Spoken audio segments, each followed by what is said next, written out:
Soyez les bienvenus à tous, peut-être ceux qui nous rejoignent pour la première fois ce matin. Et puis, si vous avez l'habitude de venir à nos rassemblements, soyez quand même les bienvenus. Aujourd'hui, c'est un jour de fête. Amen. Alors, pourquoi est-ce que c'est un jour de fête ? Certains vont se dire parce qu'il y a un jour de baptême. Oui, c'est vrai. Mais en fait, à chaque fois que l'Église se réunit, c'est un jour de fête. Parce qu'on s'aime bien les uns les autres et on aime Dieu, on aime Jésus. Mais c'est vrai qu'aujourd'hui, c'est un jour particulier parce que c'est un jour de baptême et la Bible dit qu'il y a plus de joie dans le ciel pour un pécheur qui se repent plutôt que pour 99 justes qui n'ont plus besoin de se repentir. C'est quand même bon ça, Et ce matin, on a vraiment le plaisir d'avoir le service de baptême de Nathan. Mais avant de laisser la place à Nathan, je voudrais juste dire quelques mots pour présenter ce qu'est le baptême chrétien. Il y a des gens qui nous rejoignent ce matin, peut-être pour la première fois. On entend beaucoup de choses. On voit beaucoup de choses sur le baptême chrétien. Il existe aujourd'hui différentes confessions et tout le monde ne fait pas la même chose. Et nous, chrétiens protestants, évangéliques, nous essayons du mieux que nous pouvons de suivre les enseignements de la Bible. Alors, qu'est-ce que dit la Bible sur le baptême ? La Bible dit que le baptême, c'est un acte d'obéissance de quelqu'un qui est sauvé et qui veut suivre Jésus-Christ. Tout simplement. Le baptême est un acte d'obéissance. Ce n'est pas un acte magique, ce n'est pas un acte superstitieux ni religieux, c'est la conséquence de quelqu'un qui s'est converti à Jésus. Amen. Ça veut dire quoi, se convertir à Jésus ? Ça veut dire tout simplement avoir rencontré Dieu, avoir rencontré Jésus personnellement. Et avoir compris, ce qu'on a chanté juste avant, que Dieu nous aime tellement, qu'il a envoyé son Fils pour nous réconcilier avec lui, parce que la Bible dit que l'homme, la femme, l'humanité est pécheresse et on a été séparés de Dieu. Et il fallait quelqu'un pour nous réconcilier avec Dieu. Et quand on se convertit, on comprend ça. On comprend qu'on est pécheur, on comprend que Dieu nous aime et on comprend que Dieu a envoyé Jésus marcher sur terre et mourir en sacrifice à la croix pour que nos péchés soient lavés, oubliés. Amen. C'est quand même quelque chose de fou quand même. Voilà. Donc en fait, quelqu'un qui comprend ça, c'est quelqu'un qui se convertit. On ne se convertit pas en prenant le baptême. Ce n'est pas un acte magique. Par contre, on veut prendre le baptême parce qu'on s'est converti. Vous me suivez ? Ok ? Et donc c'est la raison pour laquelle je dis ce matin, s'il y a des gens qui ont rencontré Jésus, on a juste envie de vous dire waouh, gloire à Dieu. Mais maintenant, il y a une suite. Moi, quand j'ai rencontré ma femme, il y a eu une suite. Je suis tombé amoureux d'elle. Enfin, d'abord, je suis tombé sur elle. Et après, je suis tombé amoureux d'elle. Et après, mon amour pour elle m'a poussé à la demander en mariage. Et vous savez quoi ? Elle a dit oui. Et mon amour, il y en a qui me regardent avec un sourire en disant « Ouais. » Et mon amour pour elle m'a pas simplement poussé à l'épouser, m'a pas simplement poussé à vivre avec elle, mais nous a poussés tous les deux à avoir des enfants. Et en fait, toutes ces choses-là, c'est pas parce qu'on s'est dit en fait, on s'aime, on va le faire comme tout le monde le fait, on va faire comme les autres. Non. C'est parce que ça nous a poussé à le faire. Et c'est parce qu'on aime Jésus, parce qu'on a rencontré Jésus, qu'on veut se faire baptiser. Amen. Et pas parce que quelqu'un que tu connais, ou un pasteur, ou un prêtre, ou je sais pas, ton chef de service te dire, tu sais, ce serait bien que tu te fasses baptiser. Non. Ça vient de l'intérieur. Ça, c'est vraiment important. Rapidement, qu'est-ce que le baptême ? Le baptême, c'est un acte d'obéissance et c'est un acte volontaire. C'est-à-dire que personne ne peut nous dire de nous faire baptiser. C'est la raison pour laquelle nous ne baptisons pas les enfants en bas âge, parce que le baptême, la décision de suivre Jésus, doit venir d'une conscience éclairée, de quelqu'un qui comprend « je suis pécheur, mais Dieu m'aime et Dieu a envoyé Jésus pour moi ». Et le baptême est juste un acte symbolique, tellement puissant mais symbolique, où on va plonger une personne dans l'eau, comme Jésus a été plongé dans le Jourdain. Pourquoi ? Symboliquement, parce que la Bible dit que Jésus est mort pour nous et qu'au bout de 3 jours, il est ressuscité. Amen. Et symboliquement, nous plongeons les personnes dans l'eau et nous les relevons, pas au bout de 3 jours. Me déconcentre pas. Nous les relevons. Tout simplement parce que quand Jésus est ressuscité, il s'est relevé de la mort. Et quand quelqu'un sort de l'eau, symboliquement, la personne se relève et spirituellement ressuscite pour une nouvelle vie. C'est pour ça qu'on dit que les chrétiens sont nés de nouveau. C'est pas naître de nouveau charnellement, c'est naître de nouveau spirituellement pour avoir une vie qui plaît à Jésus-Christ. Voilà, vous savez tout sur le baptême. Le baptême, c'est marqué dans la parole de Dieu, c'est juste un acte d'obéissance. Et donc, sans plus tarder ce matin, je voudrais laisser la place à Isabelle, mon épouse, qui va accueillir notre cher frère Nathan. Bonjour à tous. Alors simplement pour introduire un peu Nathan, vous devez savoir que ce jeune frère, il est autiste. Et pour lui, c'est un défi que d'échanger avec les gens. Et c'est un défi que même d'avoir des regards posés sur lui, pour le côtoyer régulièrement. Et d'ailleurs, depuis qu'il est né, c'est quelque chose qui est compliqué, qui se construit. Et vous savez, quand Nathan il a exprimé le désir de prendre son baptême, je me suis dit, waouh, mais ça, c'est un miracle. Parce que pour mettre des mots, oser le dire à quelqu'un d'autre que les membres de sa famille, c'est un défi, c'est un challenge. Et alors, on a échangé ensemble et ça lui tenait à cœur vraiment d'être baptisé. Et alors, ensemble, on a trouvé un moyen pour qu'il puisse vous partager avec ses propres mots pourquoi il veut suivre Jésus. Donc, nous avons ensemble fait une petite vidéo où Nathan va se présenter à vous et avec ces mots, il va vous dire pourquoi il veut suivre Jésus.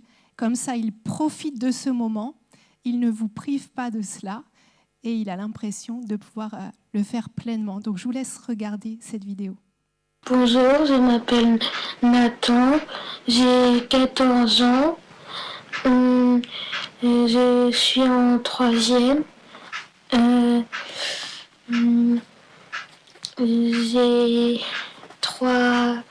J'ai 2 frères et une petite sœur maintenant. Puis mes parents c'est Bénédicte et Yann. Alors Nathan, comment tu as connu Jésus ? Je l'ai connu quand j'étais petit parce que mes parents ils sont chrétiens. Puis on va à l'église tous les dimanches. Puis aussi, je suis allée au club des petits, au club des grands, puis et là, en ce moment, au Radoc. Alors qu'est-ce que Jésus il a fait pour toi ? Jésus, il m'a fait des miracles dans ma vie et aussi à mes parents. Par exemple, mes parents, ils ne devraient pas avoir... maman ne devrait pas avoir d'enfant, mais Jésus il a fait un miracle, je suis là. J'ai mes 2 frères et j'ai maintenant Lana, une petite sœur. Et puis Mathieu, le petit frère, il a eu du mal à respirer quand il était petit, donc il est allé à l'hôpital, puis il a fait plusieurs opérations. Ils ont dit que normalement il devrait pas parler, puis là, miracle, il parle tout le temps. Et aussi au collège, quand j'étais en 4e, j'ai eu un taxi pas gentil. Il me traitait, puis il traitait mes parents. Il disait que je suis lent pour monter et tout. Et pouf, il y a eu un miracle. J'ai pu eu ce taxi-là après.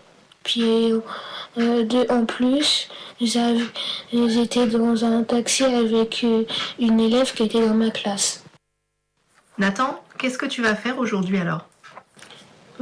Aujourd'hui, je vais prendre mon baptême pour suivre Jésus. Alors Nathan, est-ce que tu voudrais dire un dernier mot, par exemple ? Est-ce que tu voudrais encourager les gens qui regardent ta vidéo ? Les gens encouragent à essayer de suivre Jésus puis prendre leur baptême. Merci à Nathan. Nathan, est-ce que tu tentes de nous rejoindre pour que chacun puisse te voir un petit peu ? Il se lève.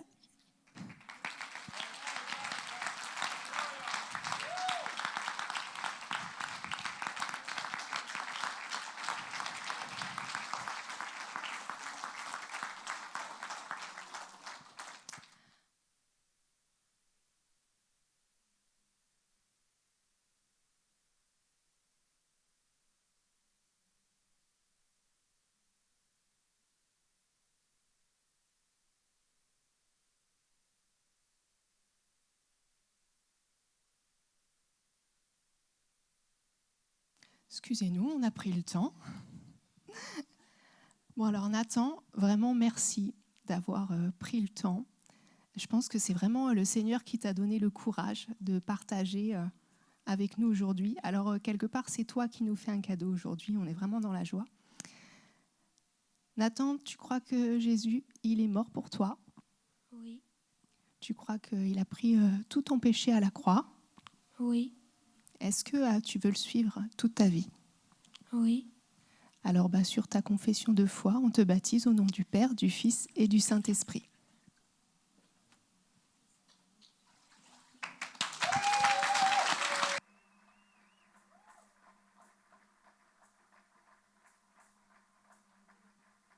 Ça va, certains et certaines ont séché leurs larmes. Il y avait 200 devant qui pleuraient. Je dis, j'espère que vous vous repentez de vos péchés. Mais vous allez bien? Est-ce que vous êtes heureux d'être en vie? Alors, il y a des amen ici, mais là-bas au fond... Est-ce que là au fond, vous êtes heureux d'être en vie? Merci. Alors, on vous souhaite la bienvenue ce matin dans notre famille spirituelle, l'Église Vie et Foi, et bienvenue à ceux qui nous rejoignent sur la chaîne YouTube de l'Église Vie et Foi. Je ne sais pas si certains pensent que l'Évangile s'est arrêté à la croix. Et peut-être que vous dites, bon, il est arrêté à la croix, mais j'aimerais vous dire que même l'Évangile ne s'arrête même pas au tombeau. Mais au tombeau, il n'y a pas un point final. Dieu a écrit une virgule. Et notre foi, elle est en Jésus qui est ressuscité et qui est vivant. Ça, c'est notre foi. Tellement de gens disent, oui, la Bible, ceci, cela. Mais saint Paul dira, si Christ n'est pas ressuscité, notre foi, eh bien, elle est futile. Notre foi, elle est vaine. Notre prédication ne sert à rien. Si Christ n'était pas vivant, je perdrais mon temps à vous partager l'évangile.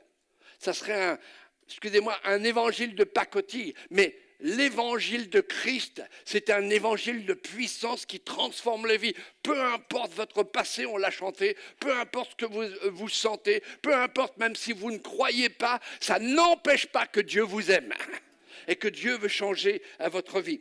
Alors je ne sais pas, mais d'après vous, et j'étais tellement interpellé par l'Esprit de Dieu dernièrement, je ne sais pas si certains savent ou connaissent quelle est la première question qui a été posée le lendemain du sabbat.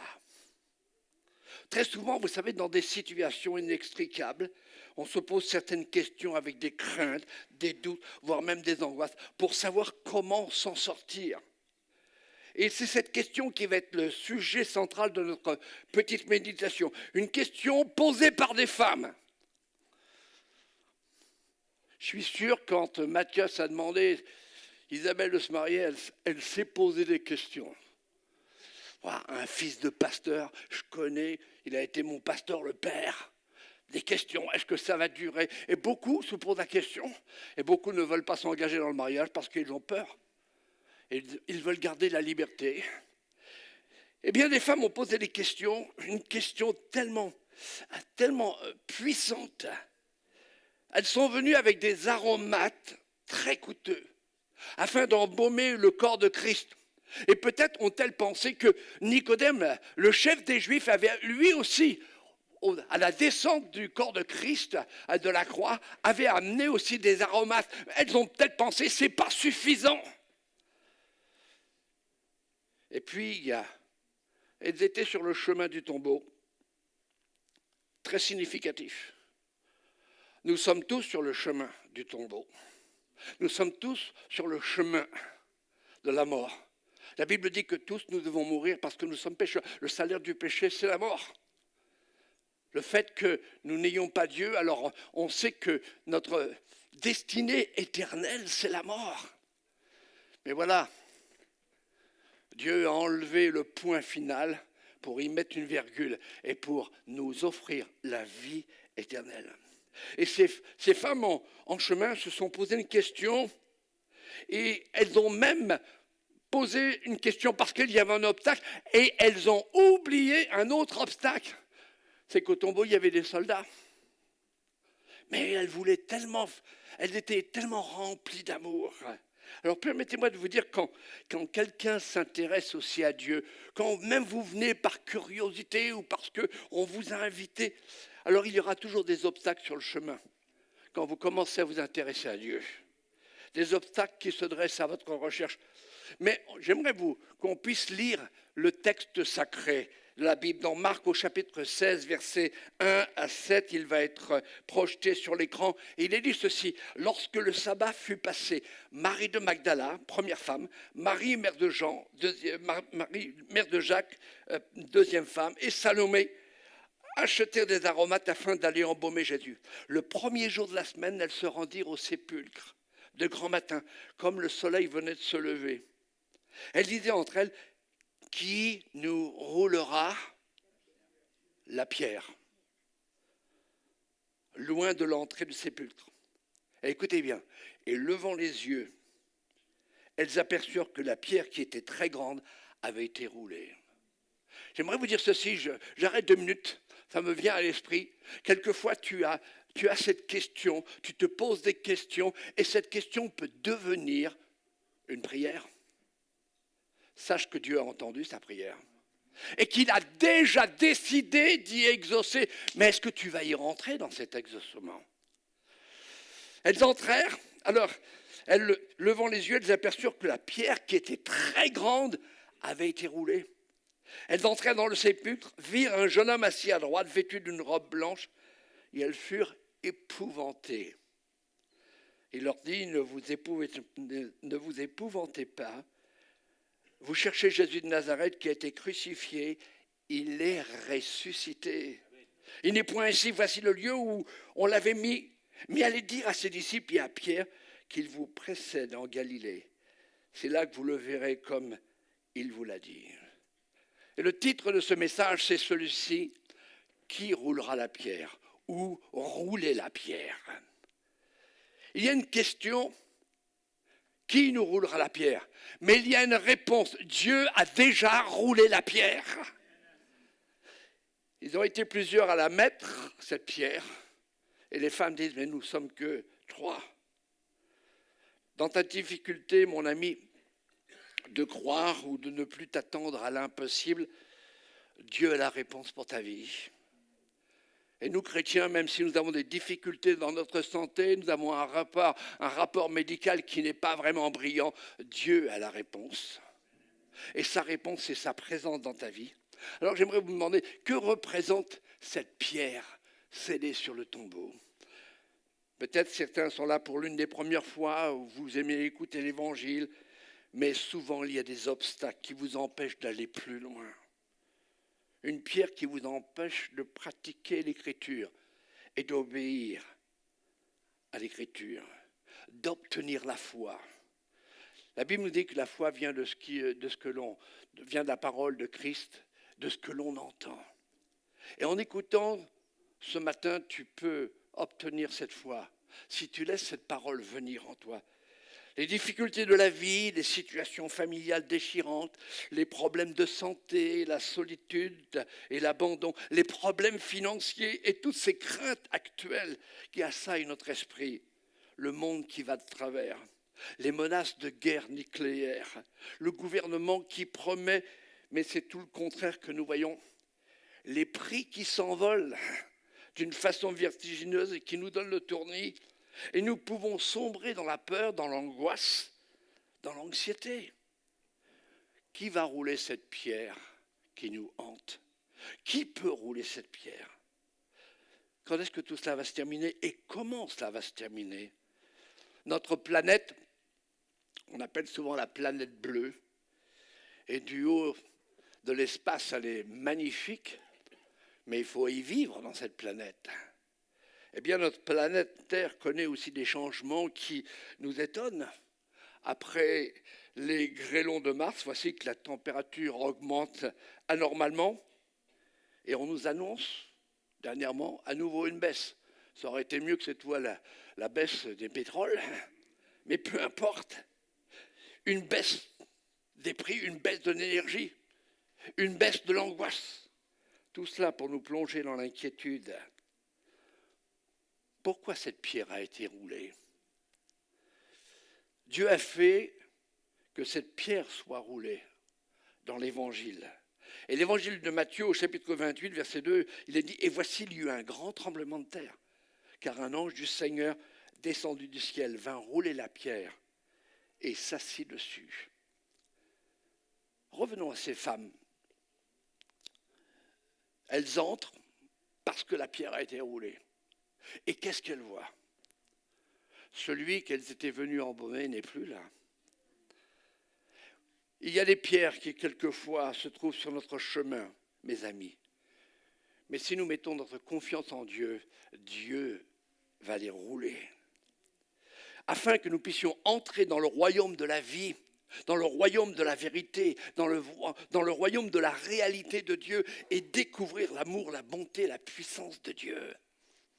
Ces femmes sont entrées dans le sépulcre. Elles s'attendaient certainement à sentir une odeur de putréfaction. Mais elles sont entrées dans ce sépulcre sombre et il y avait la lumière. Il n'y avait plus cette odeur de mort, mais cette odeur de vie. À la suite de cette question, puis de l'exaucement à leurs questions, sans vraiment savoir qui avait roulé la pierre, un ordre leur est donné. De ne pas rester dans ce sépulcre, de ne pas rester dans la crainte, dans l'angoisse, dans la tristesse, mais d'aller et d'annoncer un message de bonne nouvelle. Et dans tous nos services, nous annonçons le message de la bonne nouvelle, le message de la vie, le message de la vérité. Le message de la pierre roulée, c'est Jésus est vivant, annoncez-le. Cet ordre, c'est aller annoncer cette bonne nouvelle aux disciples et spécialement à Pierre. Je ne sais pas si elles ont fait tomber leur aromate, mais la Bible nous dit qu'elles ont obéi à cet ordre. Elles sont parties pour transmettre cette bonne nouvelle. Elles ne sont pas restées là, dans leur questionnement, mais en face de la réalité, cette vie les a propulsées pour devenir des messagères de bonnes nouvelles. Je vais prendre un petit exemple tout à fait simple, que tous vous avez expérimenté. Ça vous arrive quelquefois, et j'ai vu tout à l'heure une sœur qui essayait de calmer son petit-fils en courant. Puis je dis à son mari, waouh, elle essaye pour qu'il soit calme. Et lui a répondu, non, c'est plutôt le petit-fils qui va là. Poup. Mais quelquefois on court, et puis d'un seul coup, il y a un tout petit caillou dans notre chaussure. Qu'allez-vous faire ? Vous allez continuer. Oh, caillou, oh, ça fait mal, mais je continue. Ah, je continue. Oh, ça va pas bien. Oh, j'ai la crainte. Ah, mais je continue.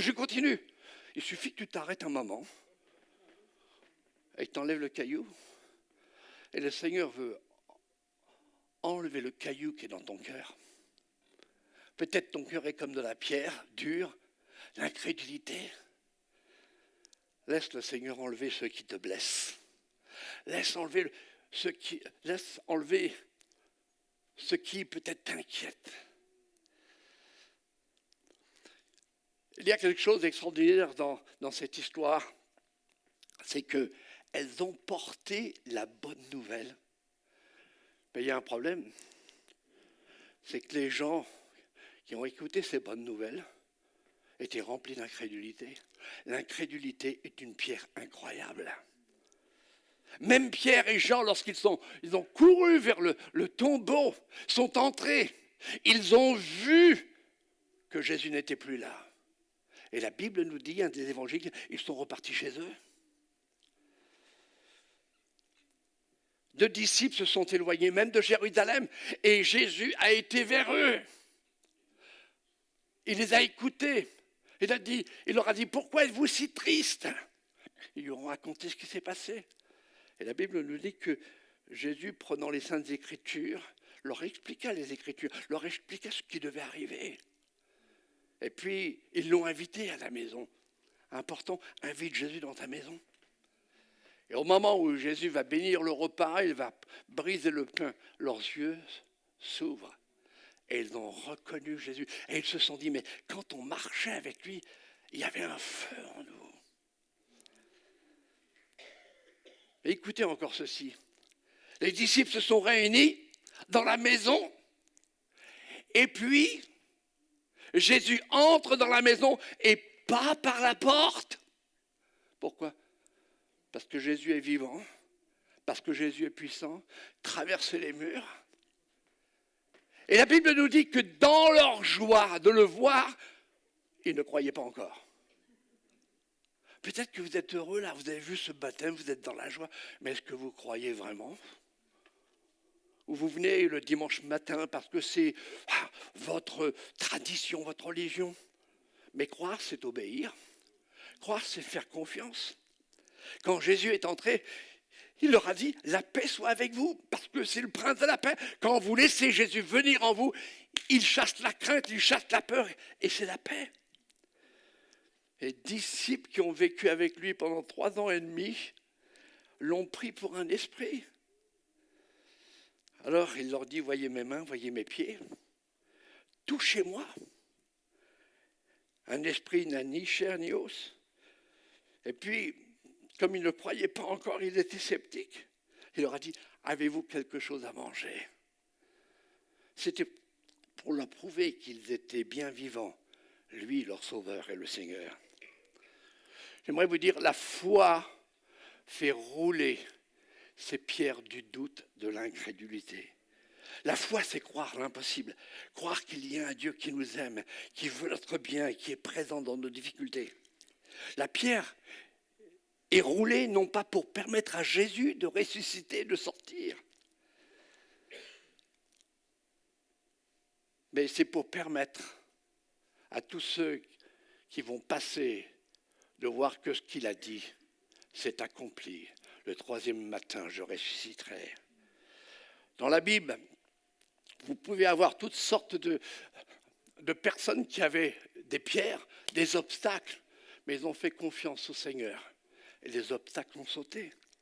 Le prophète messianique Ésaïe dira ceci, « Frayez, frayez, préparez un chemin, enlevez tout obstacle du chemin de mon peuple. » Je pourrais vous parler de Noé avec tous ces gens qui ont péri, tout simplement parce qu'ils ne croyaient pas dans la bonne nouvelle de Noé. Je pourrais parler aussi de Sodome et Gomorrhe, où à cause de la prière d'Abraham, son neveu, sa femme et ses 2 filles sont sortis du jugement.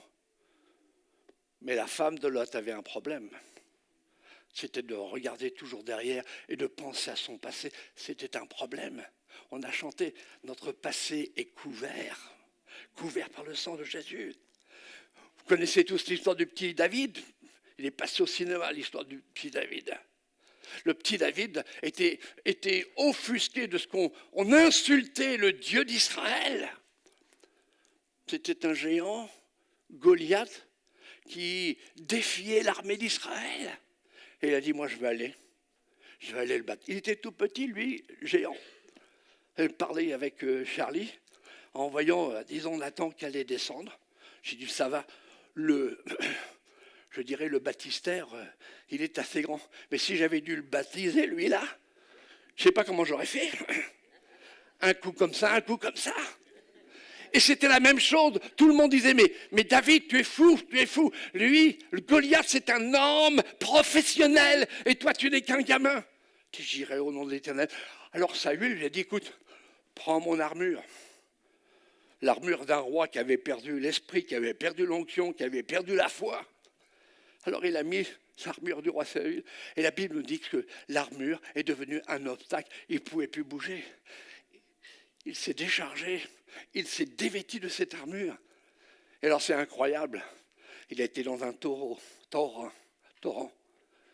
pour chercher 5 petites pierres. Et avec une dans sa fronde, au nom de l'Éternel, il a abattu le géant. Je pourrais parler aussi de l'incrédulité lorsque Jésus est entré dans Nazareth et que les gens n'ont pas voulu. La Bible nous dit qu'il ne put faire que simplement quelques guérisons. Soyons conscients des obstacles, des pierres dans notre vie qui vont empêcher la vie de Dieu de couler en nous.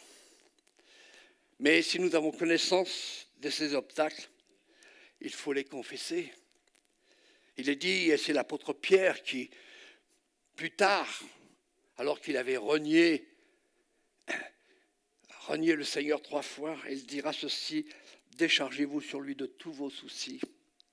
Déchargez-vous de vos pierres, car lui-même prend soin de vous. Je vais terminer par une dernière pensée. C'est une autre pierre. Et je pense que ça doit concerner tous les chrétiens qui sont ici, tous ceux qui ont pris le baptême, tous ceux qui viennent régulièrement à la maison du Seigneur, tous ceux qui font que leur Bible ne prend pas la poussière. Ça veut dire quoi? Vous l'ouvrez puis vous la lisez.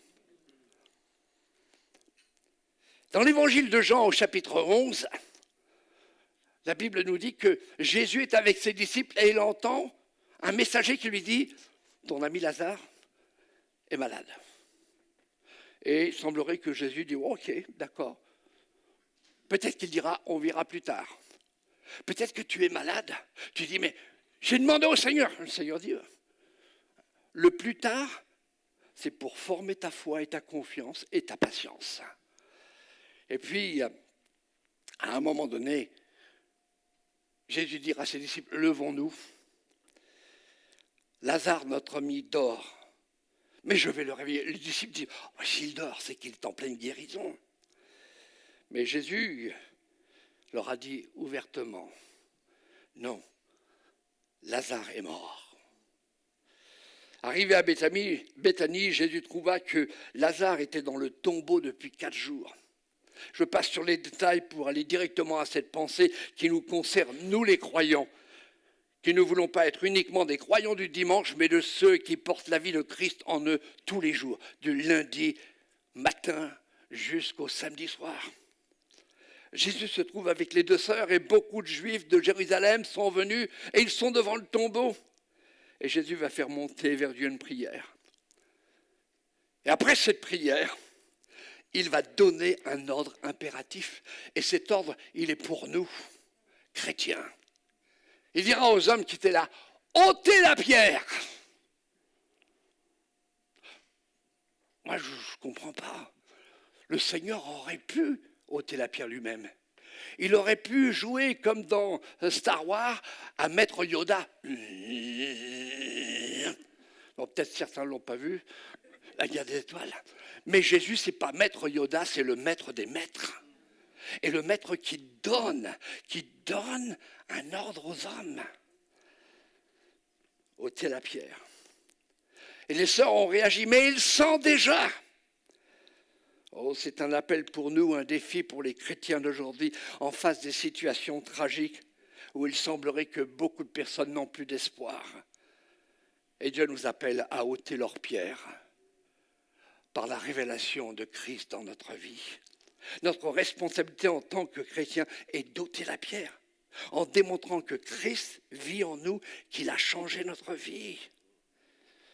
Et les hommes se sont exécutés, et la pierre fut roulée. C'est à ce moment que Dieu a prononcé la parole de vie, le commandement aux morts de se lever et de sortir. Et il dit d'une voix forte: Lazare, sors! Et le mort est sorti. Notre mandat, frères et sœurs, notre mission, comme dirait mon vieux père qui est dans le ciel déjà, c'est d'être la révélation des vrais enfants de Dieu.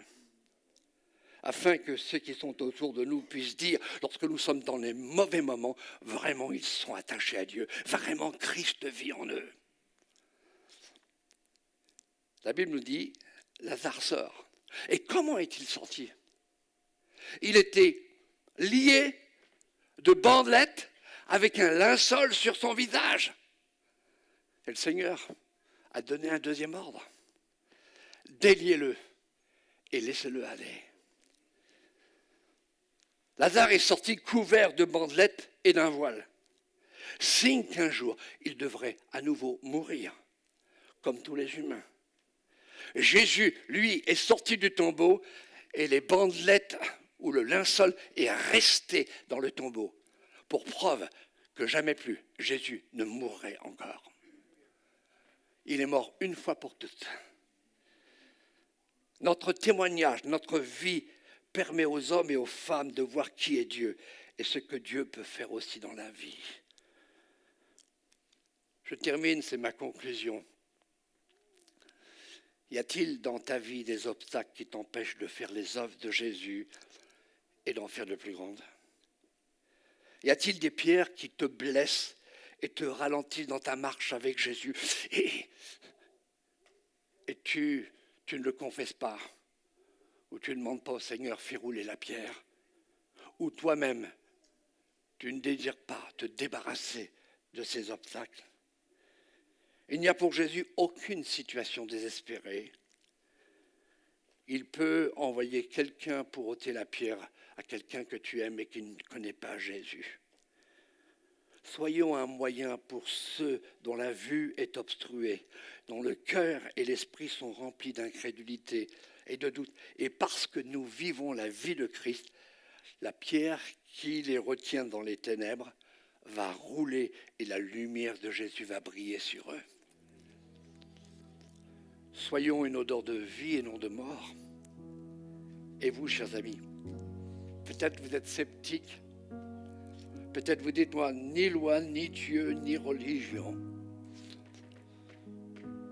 Mais on sait très bien qu'à un moment donné, notre vie va s'arrêter. Où est-ce que nous irons? Est-ce que nous serons scellés pour l'éternité à être séparés de Dieu, loin de Dieu? Ou parce que nous avons accepté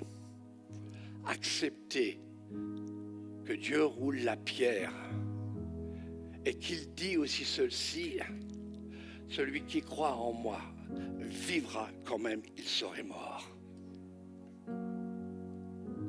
Dieu veut absolument nous utiliser et pas seulement nous faire échapper à l'enfer ou à la mort éternelle, mais il veut que nous devenions la lumière de ce monde, le sel de la terre. Je vais terminer par 2 textes. L'un, c'est Luc, chapitre 20, versets 17-18, pour tous ceux qui ne veulent pas de Christ, qui ne veulent pas de Dieu, qui disent non, c'est simplement mystique, c'est simplement, je ne veux pas y croire. La Bible dit ceci: la pierre qu'ont rejetée ceux qui bâtissaient est devenue la principale de l'angle. Et tous ceux qui rejettent, le verset 18 nous dit, quiconque tombera sur cette pierre s'y brisera. Et celui sur qui elle tombera sera écrasé. Jésus est la pierre angulaire sur laquelle tu peux t'asseoir. Et peu importe les tempêtes que tu vis, peu importe le tourment, tu es sécurisé en Jésus. Maintenant, pour ceux qui disent, vous ne pouvez pas connaître ma vie, vous ne pouvez pas savoir ce que j'endure, alors j'ai un texte pour vous. Quand un malheureux crie, l'Éternel entend. Et il le sauve de toutes ses détresses. Il vient dans ta vie, il fait rouler les pierres. Il te change.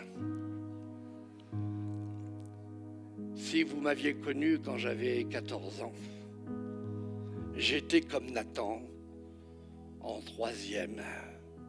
J'étais terrible, un enfant terrible, un enfant de pasteur. Wow.